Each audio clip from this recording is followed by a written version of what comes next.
चलिए, welcome to Nisarga के student, I am Jeet Kashyap.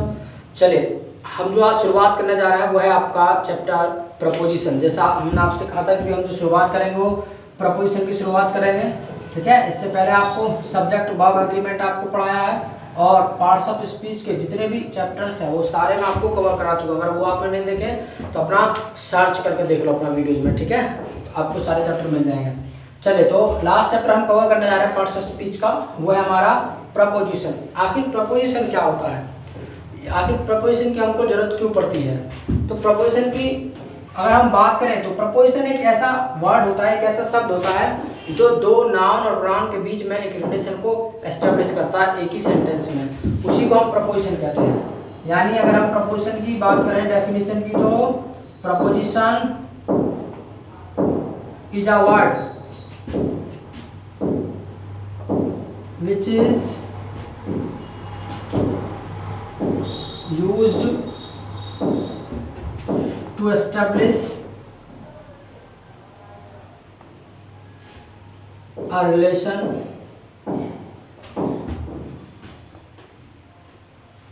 between two nouns or pronouns in a sentence। यानी कहने का मतलब है कि प्रपोजिशन एक ऐसा शब्द है जो क्या करता है, एक ही सेंटेंस में दो नाउन या प्रोनाउन का रिलेशन को एस्टेब्लिश करता है, यानी एक दूसरे का वो संबंध को मतलब बताता है, उसी को हम कहते हैं प्रपोजिशन।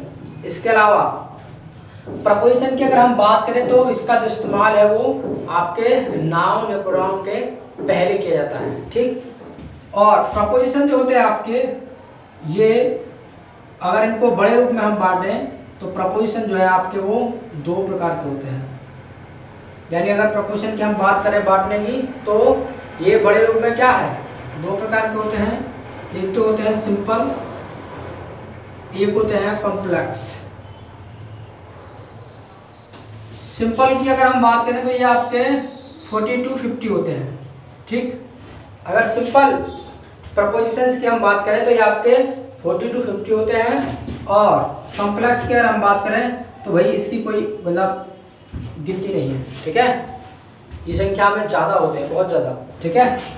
कॉम्प्लेक्स और सिंपल का मतलब क्या है, सिंपल मतलब देखने में कैसे लगते हैं, सिंपल जैसे ऑन है, इन है, एबव है, इस तरीके से ये आपके सिंपल होते हैं, ठीक। इसके अलावा बात करें कॉम्प्लेक्स की, तो याद है कॉम्प्लेक्स जो है आपके वो क्या है, फिक्स्ड प्रपोजिशन होते हैं।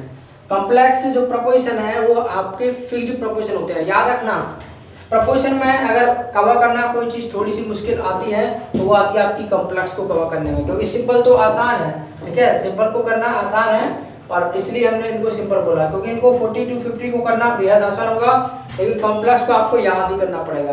क्यों, क्योंकि ये फिक्स्ड प्रपोजिशन होते हैं। मान लीजिएगा किसी शब्द के साथ, मान लीजिएगा जैसे डील है, अब डील है, अब मान लीजिएगा डील के बाद मान लीजिएगा कोई आ रहा है थिंग का नेम, यानी नेम ऑफ थिंग आ रहा है, नेम ऑफ थिंग। अब नेम ऑफ थिंग आ रहा है मान लीजिए, और डील शब्द दिया है, ठीक है, और नेम ऑफ थिंग आ रहा है, तो याद है इसके बाद क्या है, सिर्फ और सिर्फ आपका इन ही आएगा। डील के बाद सिर्फ और सिर्फ आपका इन ही आएगा। ये क्यों, क्योंकि फिक्स्ड है। डील इन, डील इन का मतलब होता है व्यापार करना। अगर डील इन की हम बात करें तो इसका मतलब होता है व्यापार करना। तो व्यापार करने का मतलब क्या है कि किसी चीज़ में व्यापार करेगा, ठीक है, व्यक्ति में व्यापार करेगा नहीं, किसी चीज़ में व्यापार करेगा। इसी तरीके से एक होता है आपका डील विद। अब डील विद है तो डील विद का मतलब होता है आपका व्यवहार करना। डील विद का जो मतलब होता है वो होता है आपका व्यवहार करना। अब व्यवहार करना तो यहाँ पर क्या है, डील विद के बाद किसका नेम आएगा, भाई नेम ऑफ पर्सन आएगा, क्योंकि नेम ऑफ थिंग के साथ तो व्यवहार करेगा नहीं, करेगा व्यवहार तो किसके साथ करेगा, नेम ऑफ पर्सन के साथ। यानी जो व्यवहार करेगा वो नेम ऑफ पर्सन के साथ करेगा, ठीक। तो इस तरीके से आपके फिक्स्ड प्रीपोजिशन होते हैं। ऐसे ही आपने पढ़ा होगा पुट ऑन है, पुट ऑफ, पुट ऑन मतलब मान लीजिए आपको बोलना पुट ऑन क्लोथ, कपड़े पहनना, ठीक है, पुट ऑफ क्लोथ, कपड़े उतारना, तो इस तरीके से। तो ये क्या है, हमारे फिक्स्ड प्रोपोर्शन होते हैं। ऐसे अवॉइड बाय है, ठीक है, पालन करना। तो उनके साथ आप क्या है, छेड़खानी नहीं कर सकते। इसके अलावा आपको उनको याद ही करना होगा, ठीक है, उनका कोई दूसरा कोई लॉजिक नहीं होता, उनको सिर्फ उनको क्या है, याद ही करना पड़ेगा। ऐसा है नहीं है कि आप इनका हिंदी मतलब निकाल के आप इसको मतलब आप सोचे कि सही सटीक आपका हो जाएगा या सही अर्थ निकल के आएगा, तो नहीं आएगा। मान लीजिएगा डील का मतलब आप कुछ निकाल रहे हैं, इनका मतलब कुछ निकाल रहे हैं, तो गड़बड़ हो जाएगा। अब इन मतलब में है, अब ये होता है डील, इनका मतलब पूरा व्यापार करना, ठीक है, तो यहाँ पर गड़बड़ आपका हो जाएगा, ठीक। इसी तरीके से मान लीजिएगा पुट ऑन है, अब पुट है ऑन है, पुट ऑन मतलब होता है पहनना, ठीक है। अब मान लीजिएगा आप जो है पुट को इसका मतलब निकाला, पुट मतलब होता है रखना, ऑन मतलब ऊपर, तो ऊपर रखना, तो वही ऊपर रखना, तो ऊपर नीचे रखते रहोगे और सही अर्थ नहीं निकल करके आएगा और ना ही आपका सही आंसर जाएगा। तो कहने का मतलब ये है कि जो कॉम्प्लेक्स है ये आपके होते हैं फिक्स्ड प्रपोजिशन और इनको हमको याद ही करना होता है, ठीक है। तो इनको जो है आपको याद करना है और याद करने के लिए क्या है, बाबा प्रैक्टिस करना पड़ेगा, ठीक है। इसके अलावा जो सिंपल है वो आपके 40 to 50 होते हैं, ठीक है, इनको पढ़ना बेहद आसान है, ठीक। इसके अलावा पहले मैं चाहता हूँ कि इसका आप स्क्रीनशॉट ले लो, ठीक है, या वीडियो पॉज करके लिख लो, उसके बाद आगे बढ़ते हैं। जल्दी स्क्रीनशॉट लो फटाफट।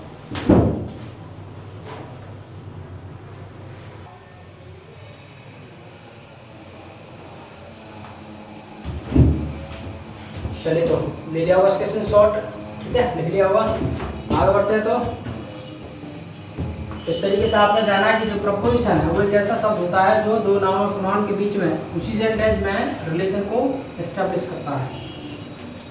इसके अलावा बड़े रूप में इनको हम बांटेंगे, दो तरह से हम इनको बांट सकते हैं, पहला सिंपल, दूसरा कॉम्प्लेक्स। और सिंपल जो है वो आपके 40 to 50 और कॉम्प्लेक्स काफ़ी सारे आपके। चलिए इसके अलावा प्रपोजिशन के बारे में कुछ बेसिक फैक्ट्स जान लो। बेसिक फैक्ट्स क्या हैं? नंबर 1 की हम बात करें तो नंबर 1 ये है कि V1, V2, V3 and V5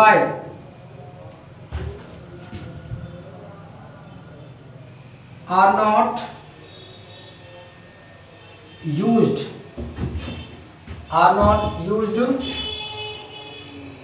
after preposition. यानी प्रपोजिशन के बाद में V1, V2, V3 और V5 का हम जनरली इस्तेमाल नहीं करते हैं, ठीक है। अगर ऐसा हम कर रहे हैं तो दैट विल बी रॉन्ग, वो गलत होगा, ठीक है। जनरली हम V1, V2, V3 और V5 का इस्तेमाल नहीं करते हैं। अगर हम लगाते हैं तो क्या लगाते हैं, यानी कह सकते हैं, इसको हम कर सकते हैं इस तरीके से V1, V2, V3 and V5 के मतलब इनके बाद यानी प्रपोजिशन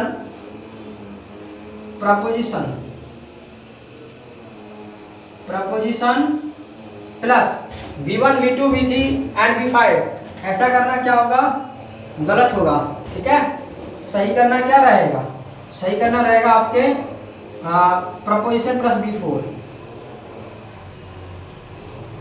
प्रपोजिशन प्लस V4, ऐसा करना राइट होगा, ठीक है, ऐसा करना आपका राइट होगा। इसके अलावा नेक्स्ट चीज क्या है, याद रहे मात्र एक ऐसा प्रपोजिशन है टू, मात्र एक ऐसा प्रपोजिशन है टू जो अपने साथ ले लेता है क्या, V1, यानी वर्ब का फर्स्ट फॉर्म ले लेता है, ठीक है। जनरली उसके साथ V1 आता है, ठीक है, और in some cases we use V4 और कुछ केसेस में हमारा V4 आता है। तो ये फैक्ट आपको ध्यान रखना है। एग्जाम्पल के तौर पे हम बात करें तो जैसे I abstain from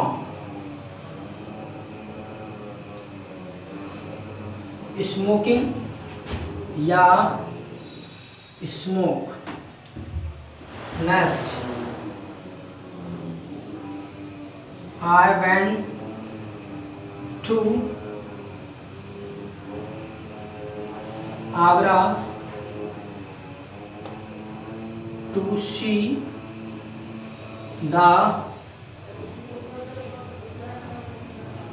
the Taj, या इसको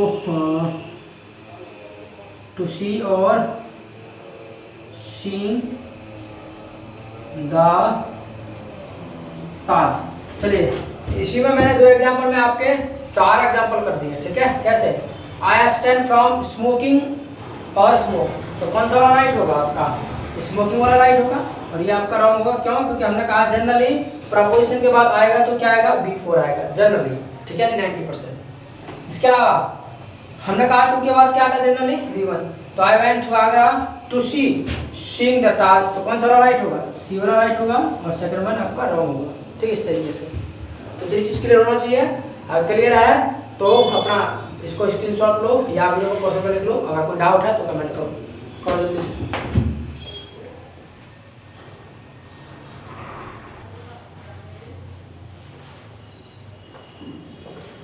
चलिए तो ले लिया होगा स्क्रीनशॉट, इसका है लिख लिया होगा। आगे बढ़ते तो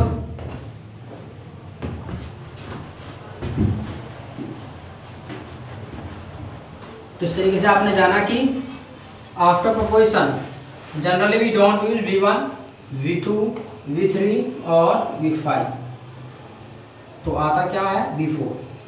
इसके अलावा 2 एक ऐसा मात्र प्रपोजिशन है जो जनरली अपने साथ यानी 90% क्या लेता है? वो जो लेता है अपने साथ लेता है V1, ठीक। और in some cases we use V4। चलिए बेसिक फैक्ट्स में पॉइंट नंबर 2 क्या कहता है? पॉइंट नंबर 2 ये कहता है कि subjective case,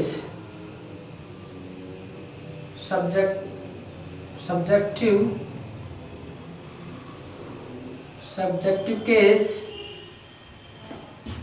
is not used after preposition, यानी सब्जेक्टिव केस का इस्तेमाल नहीं करते हैं आफ्टर प्रपोजिशन। यानी कहने का मतलब क्या है? कहने का मतलब ये है यानी प्रपोजिशन प्लस सब्जेक्टिव केस,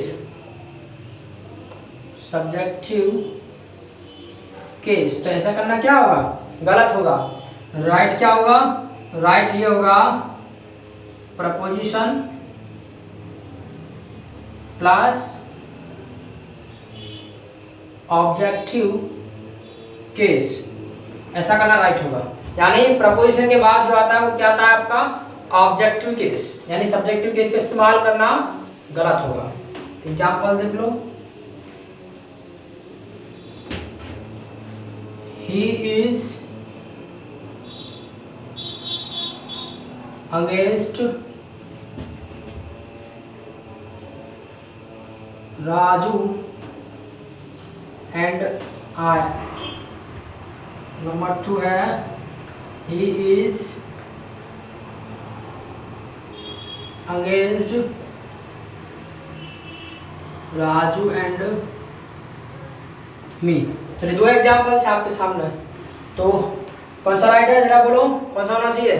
है सेकंड वन। सो गुड, तो second one will be correct, ठीक है। दूसरा वाला सही होगा। व्हाई? बिकॉज जो राजू है इसके बाद एंड है और उसके बाद क्या है आपका प्रोनाउन का सब्जेक्ट मतलब ऑब्जेक्टिव के सारा me, so this is correct. So and first one is wrong. Why? Because I नहीं आएगा। आई क्या आपका सब्जेक्टिव केस। रही बात नाउन की, तो नाउन तो भी सब्जेक्ट और ऑब्जेक्टिव केस दोनों सेम होता है, क्योंकि राजू का राजू रहेगा।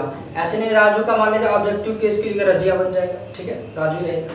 तो इस तरीके से जो है सब्जेक्टिव केस के बाद हम क्या इस्तेमाल करते हैं? सॉरी, प्रपोजिशन के बाद क्या करते हैं हम? Subjective case. और क्या हो रहा है भाई? यानी प्रपोजिशन के बाद क्या आता है? ऑब्जेक्टिव केस, और सब्जेक्टिव केस का इस्तेमाल हम नहीं करते, ठीक। इस तरीके से अगर इतनी बात क्लियर है तो क्या करो? फटाफट इसका स्क्रीनशॉट लो, उसके बाद हम आगे बढ़ते हैं जल्दी से।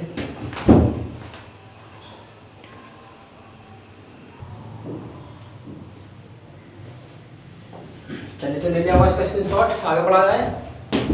चलिए तो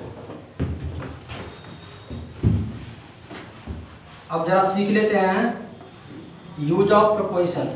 आखिर यूज ऑफ प्रपोजिशन क्या होता है, कैसे इस्तेमाल करेंगे हम। तो मान लीजिएगा सिंपल जो आपके प्रपोजिशंस होते हैं 40 to 50, उनको हम एक एक करके सीखने का प्रयास करेंगे, ठीक है। चलिए, यानी डाल सकते हो आप हेडिंग यूज ऑफ प्रपोजिशन, ठीक है। प्रपोजिशन का यूज हम सीखने जा रहे हैं। इसमें नंबर 1 हम बात करें तो सीखने जा रहे हैं आपका ऑन, एबव, ओवर। 3 प्रपोजिशन हम सीखने जा रहे हैं, ऑन, एबव, ओवर। अगर हम इनकी बात करें तो इन तीनों का मतलब होता है पर, ऊपर, यानी इन तीनों का जो मतलब होता है पर, ऊपर। किसी का मतलब भी नीचे नहीं होता, ठीक है। तीनों का मतलब क्या है, पर, ऊपर। ऑन का इस्तेमाल कहाँ करना है, याद है। ऑन का इस्तेमाल कहाँ करना है आपको। मान लीजिएगा कोई वस्तु है, मान लीजिएगा ये कोई वस्तु है, ये कोई वस्तु है और इसके ऊपर मान लीजिएगा कोई चीज है, तो कोई मान लीजिएगा ये इसके ऊपर एक कोई चीज है, तो चीज की कंडीशन ये होनी चाहिए, यानी जब इसके ऊपर कोई चीज हो तो क्या है, वो टच होनी चाहिए। मान लीजिएगा कोई वस्तु है, वो किसी चीज के ऊपर है, तो वो क्या होना चाहिए, टच होना चाहिए। So in that case we will use what, on. तब उस केस में हम ऑन का इस्तेमाल करेंगे। इसके अलावा एवं की हम बात करें तो मान लीजिएगा कोई वस्तु है, कोई वस्तु है और इसके ऊपर कोई वस्तु है, उसको हमें बताना है, तो वो वस्तु इस तरीके से होनी चाहिए। कहने का मतलब क्या है, वस्तु ऊपर हो लेकिन इससे टच ना हो। है सबका तीनों वाला ऊपर ही, किसी का मतलब भी नीचे नहीं है, तीनों का मतलब ऊपर है। जब कोई वस्तु इस तरीके से ऊपर होगी यानी टच होगी, और ऊपर है और टच है तो ऑन आएगा। ऊपर है वस्तु लेकिन टच नहीं है तो क्या आएगा, एबव आएगा। इसके अलावा मान लीजिएगा कोई वस्तु है, ये कोई वस्तु है और इसके ऊपर कोई चीज है, इसके ऊपर कोई चीज है, ठीक है, इसके ऊपर कोई चीज है और मान लीजिएगा वो टच हो या ना हो, इससे मतलब नहीं है, टच हो या ना हो, लेकिन कम से कम दो तरफ से वो घेरे हो, यानी कम से कम वो उस चीज को, जिस चीज के वो ऊपर है, उसको कम से कम दो तरफ से घेरा होना चाहिए। In that case we use over, यानी कम से कम दो तरफ से घेरा होना चाहिए, यानी कह सकते हैं कम से कम दो तरफ से घेरे हो। So in that case we use over, तब हम ओवर का इस्तेमाल करते हैं। जैसे एग्जांपल देख लो, आपको क्लियर हो जाएगा। जैसे मान लीजिएगा आपको बोलना है the book is dot dot the table. मान लीजिएगा ये आपको बोलना है the book is dot dot the table. अब आपको कोई कहे कि भी ऑन, एबव, ओवर, इसमें से आप क्या लगाएंगे, तो सीधी सी बात है क्या लगाएंगे, सीधी सी बात है आप ऑन लगाएंगे, यानी जो आप प्रपोजिशन लगाएंगे क्या लगाएंगे, ऑन लगाएंगे। क्यों, क्योंकि किताब है जब वो मेज पर होगी तो उससे वो क्या है, टच होगी। ऐसे नहीं कि आप उसे हवा में उड़ाकर कैसे छोड़ दोगे, ठीक है। किताब को आपने फेंका, वो हवा में आपके हिसाब से वो हवा में उड़ती रहेगी, उससे टच नहीं होगी, वो टच होगी उस पर, मतलब रखी होगी। तो in that case we use on. इसी तरीके से देयर इज आ कैप, और मान लीजिएगा डॉट डॉट हिज हेड। मान लीजिए हमने कहा उसके सर के ऊपर क्या है, मतलब उसके सॉरी उसके मान लीजिए उसके सर के ऊपर क्या है, मान लीजिएगा एक कैप है, एक टोपी है। तो मान लीजिएगा तो ऑन, एबव, ओवर में से क्या लाना पसंद करेंगे, यहाँ भी क्या आना चाहिए आपके हिसाब से, कमेंट करो फटाफट। तो क्या आना चाहिए, यहाँ भी आपका ऑन आना चाहिए। वाई, बिकॉज जो कैप है वो भी क्या है, टच होगा। इसके अलावा number 3, there is a fan dot dot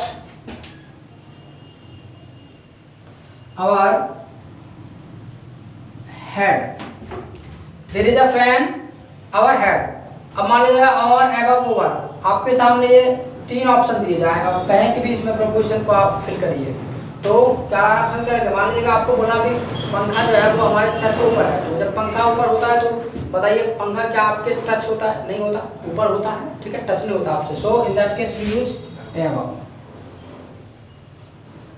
ठीक इस तरीके से there is a fan above our head. आगे है नंबर 4 और देख लो एग्जांपल। हमने कहा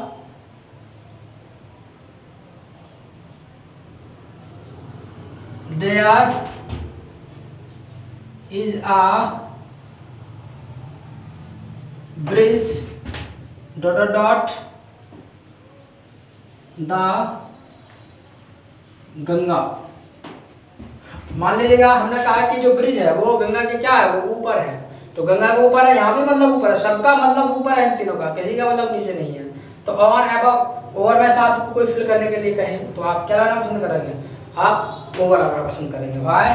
बिकॉज जब हम ब्रिज की बात करते हैं, जब हम पुल की बात करते हैं, तो जो ब्रिज है वो कम से कम भाई दो तरफ से तो घेरे होता है ना, दो तरफ से कम आप घेरे होता है आपको, भाई सीधी सी बात है। तो दो तरफ से आपको घेर रखता है, तो हमने ये कहा कि दो तरफ से घेरे तो फिर वहाँ क्या आएगा? ओवर आएगा। तो ओवर द ब्रिज, ठीक, यानी ओवर द गंगा आपका, तो there is a bridge over the Ganga. इसी तरीके से और एग्जांपल की हम बात करें तो हमने कहा the roof is dot dot dot us, कि जो छत है वो हमारे ऊपर है, तो इन दैट केस क्या लाना पसंद करेंगे? On above over. क्या माइंड में आइडिया रहा है? क्या लगाओगे? अबव ओवर, तो क्या लगाना चाहिए? ओवर, यानी ओवर लगाना राइट होगा भाई। बिकॉज जब हम छत की बात करते हैं तो छत तो भाई हमको चारों तरफ से घेर रखती है, ठीक है, कोई दो तरफ से नहीं घेरती, हमें चारों तरफ से घेरती है जब छत की हम बात करते हैं। तो in that case we will use what? We will use over. तो ओवर हम यूज करेंगे क्योंकि हमें वो चारों तरफ से घेरे होती है। तो इस तरीके से हम इस्तेमाल करते हैं ऑन अबव ओवर। यहाँ तक क्लियर है बात? अगर कोई डाउट है तो कमेंट करो, और जब डाउट नहीं है तो इसका स्क्रीनशॉट लो फटाफट, या आप वीडियो को पॉज करके लिख लो, करिए जल्दी से।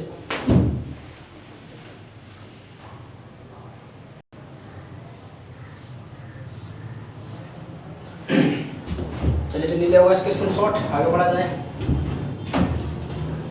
तो इस तरीके से हम ऑन अबव हम इस्तेमाल करते हैं ओवर का।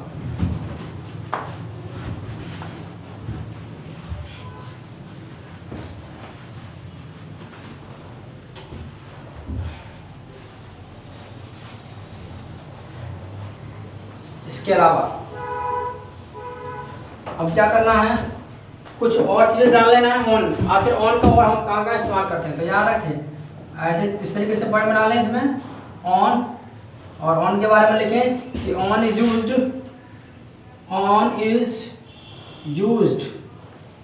With some particular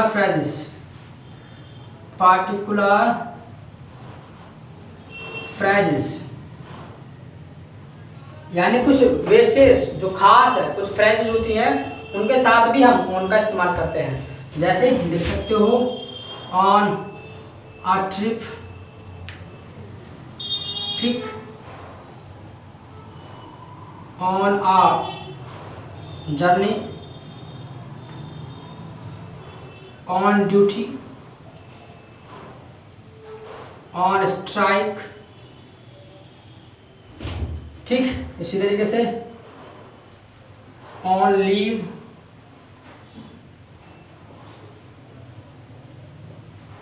on the wall,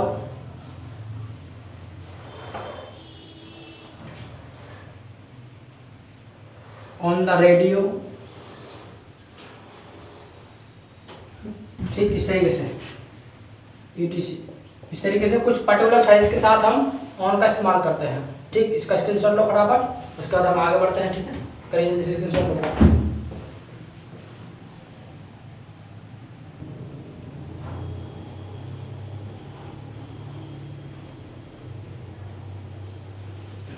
चलिए तो ले लिया स्क्रीनशॉट, आगे बढ़िए। इसी तरीके से हेडिंग बना लो अबव और लिखो, लिखिए अबव में लिख लो कि अबव का प्रयोग ऊपर, अबव का प्रयोग ऊपर तथा संख्या में ज़्यादा या अधिक के लिए करते हैं, ज़्यादा या अधिक के लिए करते हैं, ज़्यादा या अधिक के लिए करते हैं। यानी एबव का प्रयोग हम ऊपर के लिए तो करते हैं, लेकिन संख्या में जब ज़्यादा और अधिक हमको दिखाना हो, so in that case we also use above, तब भी हम एबव का इस्तेमाल करते हैं। जैसे एग्जाम्पल के तौर पर हिज इनकम इज अबाउ 10,000, कि इसकी इनकम जो है वो कितनी है, 10,000 से ऊपर है, तो in that case we use what, we use above. इसके अलावा और देखें तो देयर आर अबव 100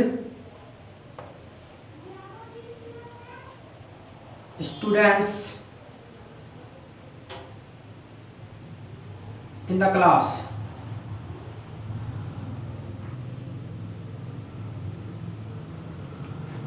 यानी there are above 100 students in the class। 10,000 इस तरीके से कर लेना उसको, ठीक है, यहाँ पे पूरा 10,000 लिख दो। तो there are मतलब above 100 students in the class, तो मतलब क्लास में क्या है, 100 से ऊपर मतलब स्टूडेंट है, तो उसको in that case we also use what, we use above, जब हमें संख्या में ज्यादा या अधिक हमको दिखाना हो, ठीक है। तो देखो इनको फटाफट इसका स्क्रीनशॉट ले लो, ठीक है, इसे फटाफट।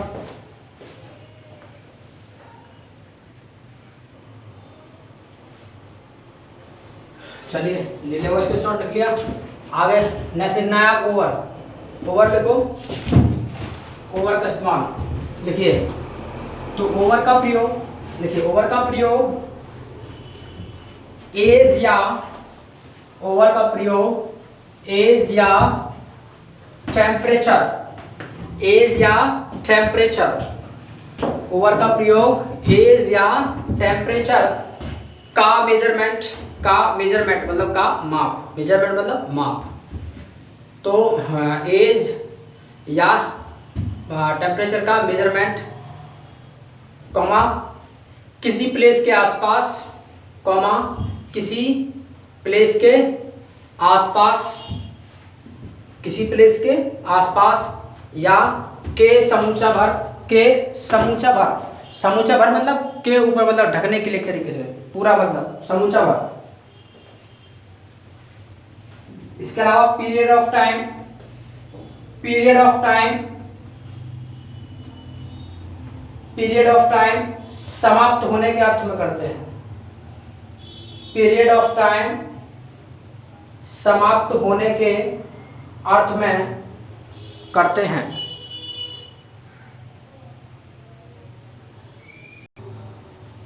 चलिए एग्जाम्पल की बात करें तो मान लीजिएगा हमने कहा he is over 30, he is over 30, यानी ये क्या है 30 से ऊपर है, यानी इसका मतलब क्या है 30 साल से ज़्यादा का है, तो ही इज ओवर 30, ठीक है, तो यानी वो 30 से ज़्यादा का है। इस तरीके से लिख लो, the temperature is over, the temperature is over 35 degree Celsius, the temperature is over 35 degree Celsius. और लिख लो there is an umbrella, there is an umbrella over his head, there is an umbrella over his head, कि उसके मालिक के sir के ऊपर क्या है, अम्ब्रेला है, छाता है, तो छाता है वो चारों तरफ से क्या है, घेर लेता है, कवर करता है हमको, ठीक। इसी तरीके से और लिख लो द बॉल BALL बॉल जो खेलते हैं, the ball bounced BOUNCED bounced over the boundary, यानी जो बॉल है बाउंस होकर क्या है ओवर द बाउंड्री, यानी बाउंड्री के ऊपर कर निकल गई, मतलब पार गई, ठीक है। तो the ball bounced over the boundary, तो वहां पे हम क्या इस्तेमाल करेंगे, ओवर का इस्तेमाल करेंगे, क्योंकि उसने क्या किया, ओवर होकर निकले, उसके ऊपर कर, ठीक है, ओवर हो गई ना, बाउंड्री से ओवर हो गई। इसी तरीके से और लिख लो, please spread the cloth, please spread the cloth over the table, please spread the cloth over the table, यानी कपड़े को क्या है, ओवर द टेबल मतलब इसको बिछा दो। तो जब टेबल पर आप बिछाने की बात करते हैं कपड़े को, तो क्या है, उसको पूरा ढक देते हैं टेबल को, ठीक है। तो वहाँ भी in that case we will use what, we will use over, वहाँ भी हमारा ओवर आएगा। और लिख लो ओवर के बारे में एक पॉइंट लिख लो कि over is used more than required, over is used more than required, over is used more than required, मतलब जरूरत से ज़्यादा जब कोई चीज़ हो, in that case we use over, तब भी हम ओवर का इस्तेमाल करते हैं जब जरूरत से ज़्यादा की बात करनी है। जैसे ओवर ईटिंग, ठीक है, ओवर ईटिंग, ओवर एक्टिंग, कहते हैं ना ओवर एक्टिंग कर रहा है भाई, ओवर ईटिंग ज़्यादा खा लिया भाई, ओवर ईटिंग, ठीक है, इस तरीके से। So in that case we use over. तो इस तरीके से हम ऑन, एबव और ओवर का इस्तेमाल करते हैं, ठीक है। तो यहाँ तक आई होप क्लियर होना चाहिए। अगर किसी को डाउट है तो फटाफट कमेंट करो, ठीक है। जैसा भी वीडियो लगा आपको कमेंट करो, और वीडियो पसंद आए तो अपने फ्रेंडों के साथ शेयर करो ताकि वो भी प्रपोजिशन सीखे, क्योंकि जो प्रपोजिशन है वो बेहद इंपॉर्टेंट चैप्टर है, ठीक है। सभी को इसको मतलब जो है पढ़ना चाहिए, और ये बहुत ज़्यादा आपकी मदद करता है आपके स्पीकिंग में भी और राइटिंग में भी, और इसके अलावा कम्प्यूटर एग्जाम्स में जो आप मार्क्स लेकर रहेंगे उसमें भी ये बहुत ज़्यादा मायने रखता है आपका जो चैप्टर है प्रपोजिशन। तो इसलिए आपको अच्छे से इसको प्रिपरेशन करना है। कोई डाउट आए, कोई क्वेश्चन हो तो अपना कमेंट करके जाना है, और वीडियो को लाइक आपको करना है, ठीक है। नए हो चैनल पर तो इसको क्या है, चैनल को सब्सक्राइब कर लो ताकि जैसे ही कोई नया वीडियो अपलोड हो तुरंत आपको उसका नोटिफिकेशन मिल जाए। So thank you so much, it's all for today. So keep learning and keep winning, सीखते रहिए और जीतते रहिए।